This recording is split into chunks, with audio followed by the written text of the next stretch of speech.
Welcome back to another episode of Reviews by this guy. And on this episode, we're taking a look at 4 different Moga Bluetooth gaming controllers for Android and your tablet. You have the Power A, Moga Pro Power, Moga Pro, and the Moga Hero Power. We're going to be unboxing all of these on this episode, and we're going to be taking a look and seeing how these controllers fare, their build quality and function. Alright guys, throughout this video you're going to notice some of the clips are of bad quality and some are of decent quality. Now I've recorded this thing several times over the last couple of weeks. I finally figured out the whole noise issue, and yes guys, it was my fault. I just had to go in and change some of the settings, and now that I have 2 LED lights, it is working decent, I'm gonna say. Now I do need to get better lighting, and I do need to get better surroundings, and somewhere mainly and specifically just for recording videos. But let's get into what we're here for.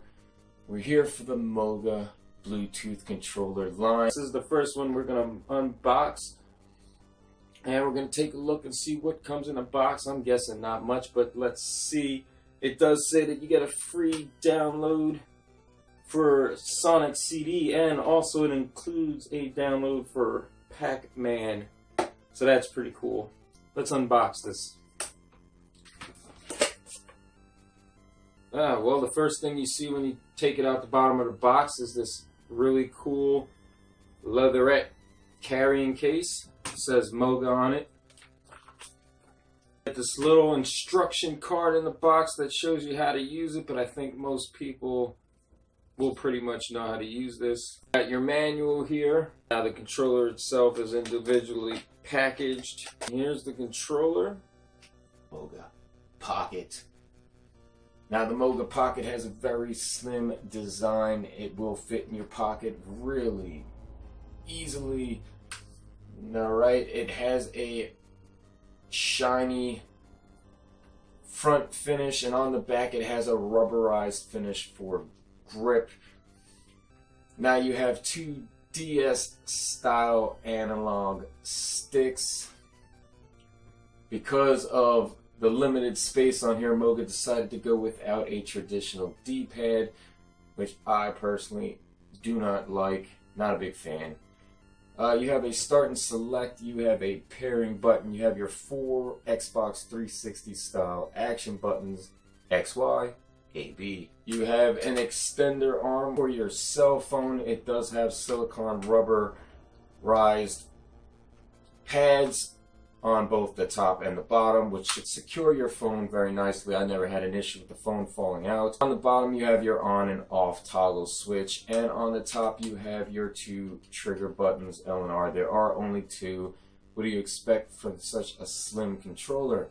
Now on the top there is this little notch here. Your index fingers fit in there really nicely. It also adds some extra stability. Now this thing takes 2 AAA batteries. There is not a chargeable lithium-ion battery in here. Now let's get into the function of this guy. It's horrible. Moga itself suggests that you download their Moga Pivot app, and you have to use any of the games that are compatible with that Pivot app, or this controller will not function. Now that wasn't really the problem, and I do suggest that you stay away from the Moga Pivot app. It is useless. When you do get this thing finally paired to your actual phone outside of the app, you have to go into the app and then repair it. And even when you get that paired to the app, this thing will move through the menu of the app. As soon as you try to load a game, this controller does not work. It will not work at all. So naturally I went to the internet looking for some help and found out there is a app called the Moga Universal Drivers. Once you get this controller set up through the Moga Universal Drivers, the controller should work perfectly fine, and I did get it to work once. Unfortunately, I did not catch that on video. When I did try to catch it on video, no matter what I did, this thing would not connect. It was extremely frustrating. That's exactly why this thing is probably $5 now. Yes, $5. And it's $5 because it's a headache, and most of the time it will not work I've seen other people get it to work. I don't know what happened off camera, but for me, I only got it to work once, and now I can't get it to work. Next controller is the Moga Pro Power. All of these packagings are fairly nice. They did a really good job. They really stand out and they really catch your eye. Kind of make you want to buy the controller. You of course get the Moga Pro Power controller, 2 micro USB controllers, which hopefully this one does seem to have a lithium ion battery in it. You got your manual in the box, and you got some sort of warranty here, but that's about all you get in the box for the Moga Pro Power. Now this controller is 10 times better than that Moga Pocket. It has a very slim design for the most part. This still will fit very nicely in your pockets. It is made of a sturdy, hard plastic. It feels very well constructed. It does fit very well in your hands. Your index fingers do fit in the notches in the back of the controller. It feels very secure while holding it. You have a gloss finish on these 2 front face panels. The rest of the controller has a shiny black color. You have a full-size D-pad on this one, guys. A full-size D-pad. It is a little smaller than a console style controller, but it is a traditional D-pad, yes. 2 PS Vita style analog sticks. You have a start and select. You have your 4 action buttons. You have a battery button with indicator light. You have 4 player indicator lights just in case you decide to use 4 of these controllers. It will indicate 1, 2, 3, and 4 players. You have 2 bumper buttons, your L1 and R1. You have 2 trigger buttons, your L2 and R2. You have your extender arm, which does extend out a little bit farther than the Moga Pocket. This one also has the rubberized paddings for extra grip. On the bottom here, guys, you have a micro USB for charging. Yes, there is a lithium ion battery in this one. And you have your toggle switch for A and B mode, B mode being your HID for console style games. And on the back you have something new, something not included in a pocket. Obviously it wasn't going to. It's Moga's Boost technology. It has a full-size USB for charging your phone during gameplay, and on the Moga Pro, it will charge your phone up to about 40% according to Moga. That is a nifty feature to be able to charge your phone during gameplay. It'll keep you in the game just a little bit longer. Now during gameplay, I tested this controller on 3 different games on my LG V20. Rayman Adventures, Trigger 2, and Extreme Off-Road, I believe it was. Don't quote me on it. That will be up on the screen. Anyway, you will see what the game really was. Now, this controller did not need any third-party app like that Moga Pocket. This connected via Bluetooth to my cell phone with no, like I said, extra software. Did not use the Pivot app. I suggest you don't. During Rayman, this controller worked without mapping the buttons. Obviously, in Trigger 2, I had to map the buttons, but I had no issues there. It worked perfectly fine, and the controller, all the gameplay experience with this controller was great in my opinion. I rather enjoyed playing with the Moga Pro. Now we're unboxing and taking a look at the Moga Pro Power. Ready to Moga. Ooh. Of course you have your manual technical support card here. It seems like it has a stand. Eh? I'm assuming this is for tablets. This stand is to hold your tablet. Once again, you get 2 USB cords and you get the controller, which this controller is a whole lot bigger. This is big. The Moga Pro Power, my favorite. Now this is stepping up in a full-size console style controller. If you look at this controller, its shape and design looks pretty similar to Nintendo Switch or Wii controller. It is made of a very sturdy plastic. The controller itself feels like it's got some weight to it. Now I know you gamers out there like lightweight controllers, and I'm not saying this thing is heavily unbearable. I'm just saying it has some weight. It feels like it's constructed of great sturdy material. It has the same features that were on the Moga Hero. It has the 2 gloss face finishes. It's made of a shiny black plastic. It has 2 full-size analog sticks, a larger D-pad, which does have that nice tactile sound. It has a start and select. It has the player indicator lights, and it has the battery button and battery indicator light. You have your 4 action buttons, your X, Y, A, and B. You have your 2 bumper buttons and your 2 triggers. You have the same extender arm that holds your cell phone with the rubberized grip. On the bottom, it has the same toggle switch for A and B mode. But they decided to go with the micro USB on the top versus the bottom like the Moga Hero. And you have your Boost technology port here for charging your cell phone. Now the Boost technology on the Moga Pro Power, this one will charge your phone up to 50%, so you get an extra 10% from the Moga Hero. The controller does feel very secure in your hands. The 3 fingers do fit nice and snug in the grooves at the back. And your index fingers feel right at home on your triggers. Now I played the same 3 games with this controller, and that was, again, Rayman Adventures, Trigger 2, and Extreme Off-Road, and the controller performed flawlessly. Now, as I said before, with the Moga Hero, the same thing goes for the Moga Pro Power. I had to map the buttons for Trigger 2, and you'll probably have to do that for a couple of games that you play, but for the most part, the controller works out the box without a third-party app. Not very expensive. I will leave a link in the description down below for this controller, guys. I will also, as the Moga Hero, leave a link to my full-on review on reviewsbythisguy.com. You want to go check that out if you'd like more information on it. The most expensive controller in this lot, and as I said, these packagings are really good. Moga did a pretty good job at them. They are very eye-catching and striking. This one has an open flap which shows you how to use the controller and every device it can be used on. Right down here it shows you playing Moga 3 for Android, which is a great game, by the way. A couple Morris chairs right here. Yeah, the Morris. And on the back there are several games you can use with this controller. And this controller was recommended by IGN. Simply put, Moga is the best controller for mobile gaming. Well, we'll see, won't we? I spent about $70 or $80 on this controller alone. Now that was maybe a month ago I got these controllers. Finally just getting them open, I know. This is a full console controller. So comes with a tablet holder.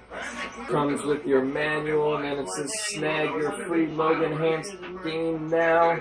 Only comes with the 1 micro USB cable for charging. This one has also got a lithium-ion battery, thank God. This thing, when I bought it, was going for a lot of money. I'm talking, I think I paid $80 for this controller. Since then, I've gone on, and mind you guys, it's only been a month or 2 since I purchased these controllers, and now the price has dropped. I think I've seen it for $40, which is not a bad price for this, guys. This is a full-size controller. This controller you're probably going to use with your Android TV devices, such as your Forge TV, which I know, guys, not a very popular choice. Believe me, I bought it and shortly realized that I should have waited for the Shield TV, which is a far better Android gaming console.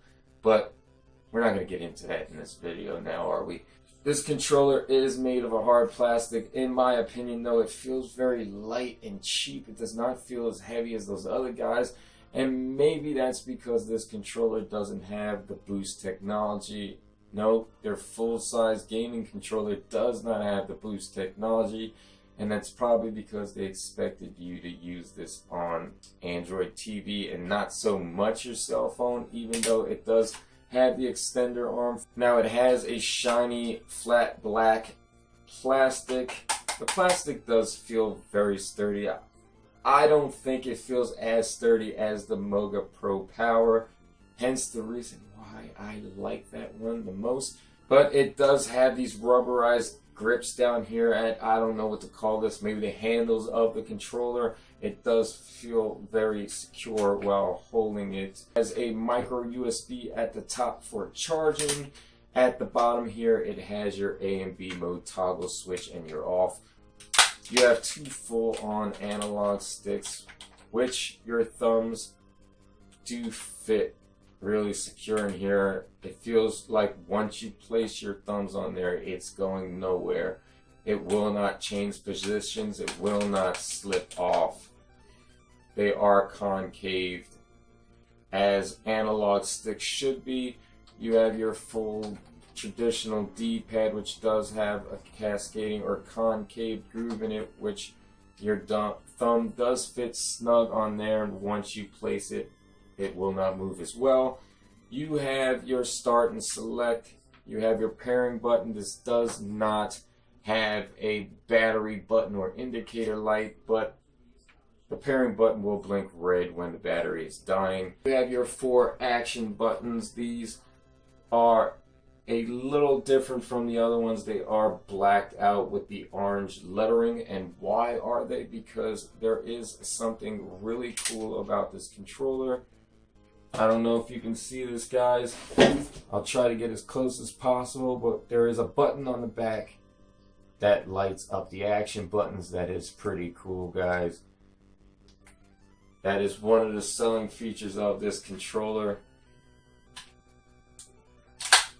Thank God that worked, guys, because I didn't notice that I left the power button on, but this does have a sleep mode where it will shut the controller off automatically when it's not being used. Gameplay, I did play this on the same 3 games. Yes, throughout this whole video, I decided to stick with the same 3 games and the controller, as the other 2 before this functioned flawlessly. I had no issues whatsoever. The controller worked fine. I had a great gaming experience with the Moga Pro. Well, guys, that's been 4 Android compatible Moga controllers. You had your Moga Pocket, which, like I said, didn't end up having that great of an experience with it. The controller was more of a headache. You had your Moga Hero, which was still a small mobile pocket-sized controller, which functioned flawlessly. I had a great gaming experience with that, and the price point is pretty affordable.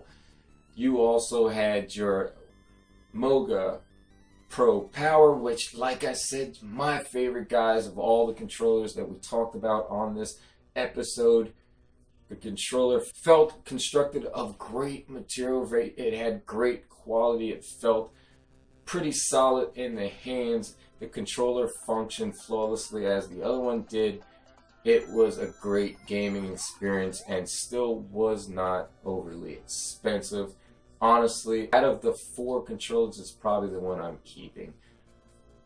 You then had, last but not least, the big dog, the Moga Pro, which it felt a little light. It felt like it was kind of constructed of cheap quality material.